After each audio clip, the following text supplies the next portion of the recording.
आप लोग के सामने मैं एक इंपॉर्टेंट बीमारी के बारे में बात करने जा रहा हूं और वो है आज का pandemic disease corona virus infection, आज जिसे कोविड-19 के नाम से जाना जाता है। ये पैंडेमिक डिजीज जिसे हिंदी में महामारी कहते हैं। आप लोगों ने सुना होगा किसी जमाने में कि पूरे मुल्क में हैजा फैल गया है या पूरे मुल्क में प्लेग फैल गया है। ये सब अपने आप में एक महामारी थे। उसी तरह से आज के टाइम की महामारी ये कोरोना वायरस डिजीज है। सोशल मीडिया, व्हाट्सएप, फेसबुक के जरिए हमारे पास बहुत सारे इंफॉर्मेशन है ये कोरोना वायरस के बारे में। इसमें कुछ सही है और कुछ गलत। इस सही गलत के चक्कर में बहुत सारे लोगों की जिंदगी पे और बिजनेस पे काफी असर पड़ा है। लोगों में एक बहुत डर का माहौल बना हुआ है। लोगों को लगने लगा है कि अगर उनको ये इन्फेक्शन हो जाएगा तो उनका मरना पक्का है, जबकि ये बिल्कुल गलत बात है। ऐसे सिचुएशन में मेरी जिम्मेदारी है कि मैं आपके सामने सही इंफॉर्मेशन दूं और गलत बातों से आपको सावधान करूं। आइए समझते हैं इस वायरस के बारे में। जो सबसे पहला केस दुनिया के सामने आया वो वुहान शहर से, जो चाइना में पड़ता है। जब आउटब्रेक हुआ था तो उस टाइम कुछ लोग वहां पे गए हुए थे, कुछ लोग बिजनेस के लिए, कुछ एजुकेशन के लिए और कुछ लोग घूमने के लिए। सेम टाइम पे जब वो वापस आए, एक मुल्क से दूसरे मुल्क से तीसरे मुल्क, और इस तरह से पूरे दुनिया में ये इन्फेक्शन फैलता गया। सबसे पहला सवाल कि ये बीमारी फैलती कैसे है। आपको बता दो, ये बीमारी क्लोज कांटेक्ट से फैलती है, सांस के जरिए। ये एक रेस्पिरेटरी डिजीज है। ये वायरस हमारे नाक से होते हुए सीधे लंग्स में पहुंचता है। आप इस वायरस के स्ट्रक्चर को देखिए, इसमें कुछ स्पाइक्स जैसे नुकीली चीजें हैं और साथ में हमारे लंग्स का फोटो देखिए, कितने ब्रांचेस बने हुए। ये वायरस सीधे नाक के रास्ते से होते हुए हमारे लंग्स में जाता है और आसानी से चिपक जाता है। ये वहीं पे मल्टीप्लाई होता है, उसके बाद से नुकसान पहुंचाना स्टार्ट करता है। तो यहाँ पे साफ मतलब है कि जो ज्यादातर सिम्टम्स हमारे पास में आते हैं वो लंग्स से रिलेटेड होते हैं। और ये वायरस अगर आपके खाने के साथ पेट में जाए तो पेट में एसिड प्रोडक्शन होता है खाना पचाने के लिए, जिससे ये वायरस मर जाता है। तो इसका मतलब ये हुआ कि खाने से ये वायरस नहीं फैलता है। एक बहुत बड़ा कंफ्यूजन है लोगों में कि क्या नॉनवेज खाने से भी ये वायरस फैलता है। मैं आपको बता दूं, बिल्कुल नहीं फैलता है। आउटब्रेक जब हुआ था वुहान से, तो वहां पे एक सी फूड मार्केट है। अब वो सी फूड मार्केट में एक साथ काफी सारे लाइव एनिमल्स, जिंदा जानवर और फिश जैसे सी फूड मिलते हैं। रिसर्च के हिसाब से एक एनिमल वायरस और एक ह्यूमन वायरस मिलकर के म्यूटेशन हुआ और एक नया वायरस बन गया। तो इसलिए हम इसे नोवेल कोरोना वायरस भी कहते हैं। अभी के टाइम पे ये पूरा का पूरा ह्यूमन वायरस है और सिर्फ इंसान से इंसान में फैलता है। इसलिए अगर आपको कोई ये कहे कि मटन खाने से या चिकन खाने से भी ये इन्फेक्शन फैलता है तो गलत बात है। हाँ, वो जनरल प्रिकॉशन है कि हम जो भी खाना बनाएं उसको बहुत अच्छे से पका करके खाएं। एक इंसान से दूसरे इंसान में ये इन्फेक्शन कैसे फैलता है। आप मान लो ये इन्फेक्शन मुझे हो चुका है और मुझे खांसी होना स्टार्ट हो चुका है, तो मेरे खांसी करने के दो तरीके होंगे। एक तो मैंने हवा में खांसी किया और दूसरा मैंने अपने हाथों पे खांसी किया। दोनों कंडीशन में मैं ये इन्फेक्शन एक दूसरे को फैला सकता हूं। अगर मैंने हवा में खांसी किया तो मेरे मुंह से वायरस निकला और वो 1 से 1.5 मीटर तक जाकर के नीचे चला जाएगा। उस बीच में अगर मेरे अगल बगल में कोई है तो उसके हाथ पे चिपक जाएगा वायरस या उसके मुंह पे लग जाएगा ये वायरस। अगर मैंने अपने हाथ पे खांसी किया और मैं अपने घर पे बैठा हूं तो मैंने पानी पीने के लिए जग को टच किया, फ्रिज खोला या किसी भी सामान को टच किया, और अगर मैं बाहर जाने के लिए निकलता हूं तो मैंने लिफ्ट को टच किया या किसी भी चीज को मैंने टच किया, उस बीच में कोई दूसरा इंसान आकर के उसी सेम चीज को टच करता है, तो ये हमारी नॉर्मल आदत होती है कि हम लोग अपने हाथ को बार बार अपने मुंह पे लगाते हैं, नाक को टच करते हैं, आंख को भी टच करते हैं। तो इससे आसानी से ये इन्फेक्शन उस इंसान को भी हो जाएगा। नाक पे वायरस गया, नाक से होते हुए सीधे लंग्स में चला जाएगा। लोगों में ये भी कंफ्यूजन है, ये वायरस हवा में भी उड़ता है क्या। आपको बता दूं कि ये वायरस हवा में नहीं उड़ता है। आपको जैसे मैंने बताया कि मैंने खांसी किया तो मेरे मुंह से वायरस निकल के 1 से 1.5 मीटर तक जाकर के नीचे चला जाता है। तो ये वायरस हवा में नहीं उड़ता है। अब किसी को ये इन्फेक्शन हो जाए तो क्या क्या सिम्टम्स आएंगे, यानी कि मरीज के अंदर लक्षण क्या क्या होंगे इस बीमारी के। जो सबसे पहला लक्षण स्टार्ट होगा वो तो आम फ्लू जैसे सर्दी जुकाम और गले में खराश, लेकिन इसके साथ में सूखी खांसी और बुखार भी होगा। मतली जैसा यानी कि उल्टी होने का मन भी होगा पेशेंट को, और धीरे धीरे ये सिम्टम्स और ज्यादा बढ़ते जाएंगे वक्त के साथ। साथ में उनकी हिस्ट्री भी देखिए कि पिछले 10 से 12 दिनों में वो किन किन जगहों पे गए हैं। ये अगर वो जगह पे गए जहां पे ये इन्फेक्शन बहुत ज्यादा फैला हुआ है तो फिर ज्यादा चांसेस है कि इनको ये इन्फेक्शन हो सकता है। लेकिन इसका मतलब ये नहीं अगर किसी को भी सर्दी जुकाम और बुखार है तो सभी को ये इन्फेक्शन है। आप साथ में ये भी देखिए उनकी हिस्ट्री के 10 से 12 दिन में किन किन जगहों पे गए हैं। अगर ये उन जगहों पे गए जहां पे ये कोरोना वायरस का इन्फेक्शन बहुत ज्यादा फैला हुआ है तो हाँ, ऐसे केसेस में ये बीमारी होने के बहुत ज्यादा चांसेस हैं। 80 to 85% केसेस में सिर्फ माइल्ड सिम्टम्स आते हैं। माइल्ड का मतलब कि ज़्यादा सीरियस सिम्टम्स नहीं होंगे, हल्का सा सर्दी जुकाम और बुखार। लेकिन 10 से 15% केसेस में ज़्यादा सीरियस सिम्टम्स आते हैं कि जब सांस लेने में तकलीफ होने लगे, गले में बहुत ज़्यादा दर्द होने लगे, जैसे सिम्टम्स लाइक एस्थमा और दमा जिसे कहते हैं, इंग्लिश में शॉर्टनेस ऑफ ब्रेथ या डिस्निया हो जाए। अब तक बच्चों में ये बीमारी ज्यादातर नहीं देखी गई, लेकिन इसका मतलब ये नहीं कि बच्चे 100% सेफ है। ज्यादातर बड़े लोगों में इस बीमारी का असर देखा गया है। नौजवान और हेल्दी लोग इस वायरस को आराम से बर्दाश्त कर सकते हैं, लेकिन जिनका उम्र 60-70 साल से ज्यादा है, बूढ़े, ज़ईफ और जिनको साथ में कोई दूसरी बीमारी भी है जैसे कि डायबिटीज, हाइपरटेंशन, दिल की बीमारी, उनके लिए यह वायरस को बर्दाश्त करना मुश्किल होगा। उम्र के साथ और बाकी बीमारियों के साथ इंसान का इम्यून सिस्टम थोड़ा कमजोर हो जाता है। इम्यून सिस्टम का मतलब हमारे शरीर की अपनी शक्ति होती है बीमारी से लड़ने की। अगर किसी को ये सारे सिम्टम्स आ जाए तो आगे आपको क्या करना चाहिए? आप सबसे पहले इस हेल्पलाइन नंबर पे फोन करिए और अपने सिम्टम्स के बारे में बताइए। ये हेल्पलाइन नंबर इंडियन गवर्नमेंट की तरफ से है। हेल्थ अथॉरिटीज के लोग आपसे बात करेंगे और आपको सही मशवरा देंगे। जरूरत पड़ने पे आपके दिए हुए एड्रेस पे आएंगे और आपका जांच करेंगे। अगर उनको सारे सिम्टम्स इस वायरल इन्फेक्शन का लगेगा तो आपके गले से स्वैब कल्चर लेकर के टेस्ट के लिए जाएंगे, और ये टेस्ट अभी सिर्फ सरकारी लैब सेंटर्स पे ही हो पाएगा। फोन नंबर के अलावा हर स्टेट में कुछ खास सरकारी हॉस्पिटल है जिसे इस वायरल इन्फेक्शन का स्पेशल सेंटर बनाया गया, आप वहां पे जाइए। आपका टेस्ट अगर के पॉजिटिव आ जाता है तो उसके बाद में क्या होगा? सबसे पहली बात, आपको बिल्कुल भी नहीं घबराना है, बिल्कुल भी नहीं डरना है।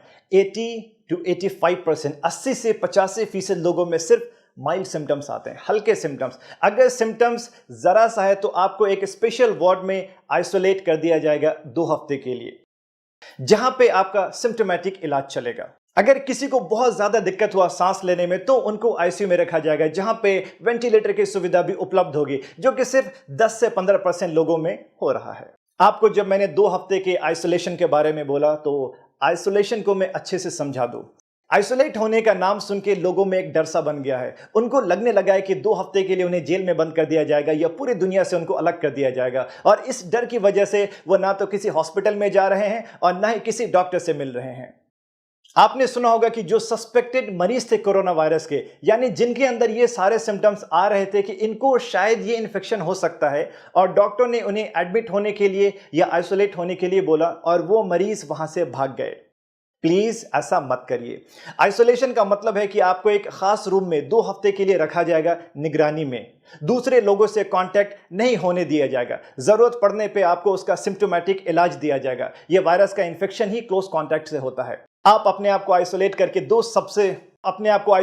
दो सबसे बड़ा काम कर रहे हैं। एक तो बिल्कुल सही टाइम पे आपका इलाज स्टार्ट हो गया, दूसरा आपसे किसी और को यह इन्फेक्शन नहीं फैलेगा। आपके 2 हफ्ते आइसोलेट रहने से सैकड़ों लोगों की हिफाजत होगी, आपकी अपनी फैमिली की हिफाजत होगी, और 2 हफ्ते के बाद आप अपनी आम जिंदगी सेहतमंद होकर के बिल्कुल नॉर्मली गुजार सकते हैं। इस बीमारी का इन्फेक्टिविटी रेट और डेथ रेट कितना है? आइसोलेट होने पे जब इतना फोकस किया जा रहा है तो उसकी सबसे बड़ी वजह है इसका हाई इन्फेक्टिविटी रेट, यानी एक इंसान से दूसरे इंसान में बहुत तेजी से फैलता है। सबसे पहला केस दुनिया के सामने दिसंबर 2019 में आया था, लेकिन आज 21 मार्च के सुबह तक पूरी दुनिया में 2,75,000 से ज्यादा लोग इन्फेक्टेड हो चुके हैं।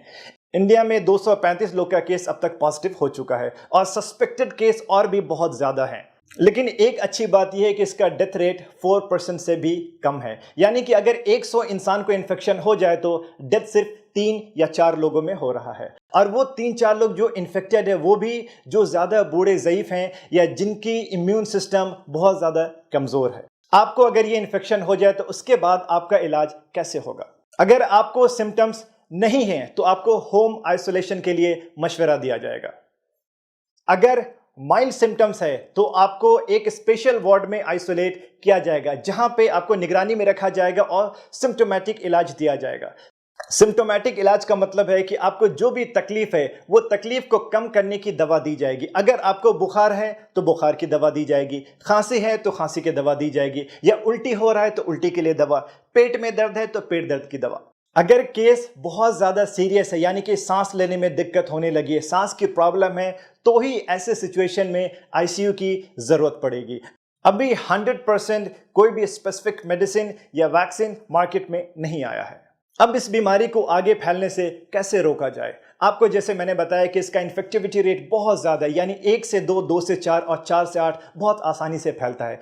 अगर किसी एक इंसान को ये इन्फेक्शन हो जाए और हमने उसको एक जगह पे आइसोलेट कर दिया तो उस इंसान से आगे नहीं फैलेगा। या खुद हमने अपने आप को ज़्यादातर लोगों से दूर रखा, वो इसलिए कि हमें पता नहीं है कितने लोग इन्फेक्टेड है, तो हमने अपने आप को बचा लिया। ये आइसोलेशन और ये दूरियां ही इस इन्फेक्शन को आगे फैलाने से रोकेगा। आगे हमें क्या क्या प्रिकॉशंस लेने चाहिए?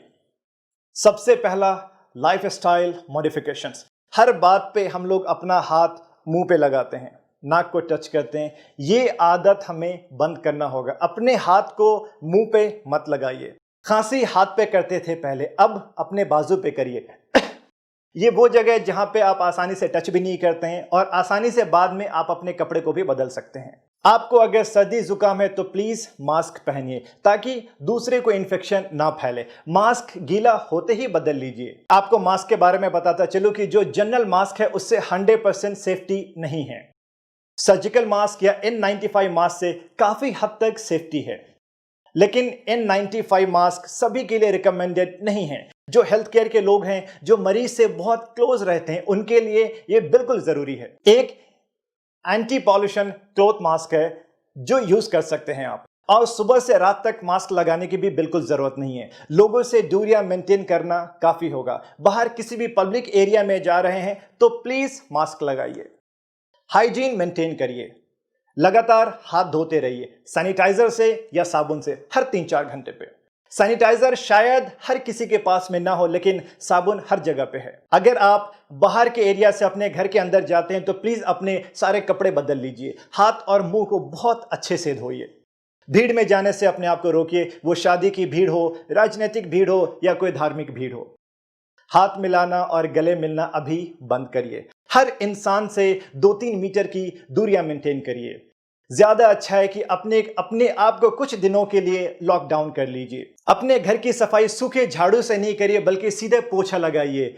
वो इसलिए कि अगर एक इन्फेक्टेड इंसान ने खांसी किया तो वायरस 1 से 1.5 मीटर उड़ के नीचे जाता है और वो जमीन में लग जाता है। आपने अगर सूखा झाड़ू लगाया तो वो हवा में फिर से उड़ेगा और दूसरे को इन्फेक्शन फैलाएगा। तो ज्यादा अच्छा है कि सीधे आप मॉपिंग करिए, पोछा लगाइए डेटॉल या सेवलॉन के पानी से, और ज्यादा से ज्यादा पका हुआ खाना खाइए, गर्म पानी पीजिए। आपको मैं दोबारा रिमाइंड करा दूं कि 80% लोगों में सिर्फ माइल्ड सिम्टम्स आते हैं, तो क्या इस बीमारी को हल्के में लेना चाहिए? बिल्कुल भी नहीं। आप में से जो लोग हेल्दी हैं, यंग हैं, आपको इन्फेक्शन हुआ आप बर्दाश्त कर लेंगे, लेकिन आपके घर पे रहने वाले या अगल बगल में जो बूढ़े ज़ईफ लोग हैं या जिनका इम्यून सिस्टम कमज़ोर है, वो इस बीमारी को बर्दाश्त नहीं कर पाएंगे। ये इन्फेक्शन बहुत ही तेज़ी से फैल रहा है। जो हालत आप इटली के देख रहे हैं, न्यूज़ के ज़रिए, वो हालत हमारे हिंदुस्तान में ना फैले। आप अपनी हिफाजत खुद करिए। आपकी हिफाजत ही सबकी हिफाजत है। एक इंसान से दूसरे इंसान तक फैलने का जो चेन बन चुका है, हमें वो रोकना है। लोगों को एजुकेट करिए, सबको इस बीमारी के सिम्टम्स और प्रिकॉशंस के बारे में बताइए कि ये बीमारी से कैसे बचा सकता है और इसको आगे फैलने से कैसे रोका जा सकता है। प्लीज घबराइए मत और डरिए मत, एक दूसरे का हिम्मत बढ़ाइए। अभी सबसे इंपॉर्टेंट है इस बीमारी से लड़ने की और इसको खत्म करने की। आपके पास, हमारे पास जान है तो जहान है। आज के टाइम पे shopping malls, cinema theatres, schools, universities सब बंद हो चुके हैं सिवाय हॉस्पिटल के। हॉस्पिटल में काम करने वाले doctors, nurses, lab technicians, ward boys, guards या जो भी स्टाफ्स हैं हॉस्पिटल के, उनके काम में सपोर्ट करिए और उनका शुक्रिया अदा करिए। ये वो लोग हैं जो अपनी जान को खतरे में डाल के हर किसी की हिफाजत कर रहे हैं। A big salute to all medical professionals. Health care administration से या हमारे सरकार के तरफ से जो भी इंस्ट्रक्शंस आते हैं, प्लीज उसको फॉलो करिए। इसी में हम सबकी भलाई है। आप सब लोग सेहतमंद रहिए, खुश रहिए और ये कोरोना वायरस से सेफ रहिए। Thank you so much.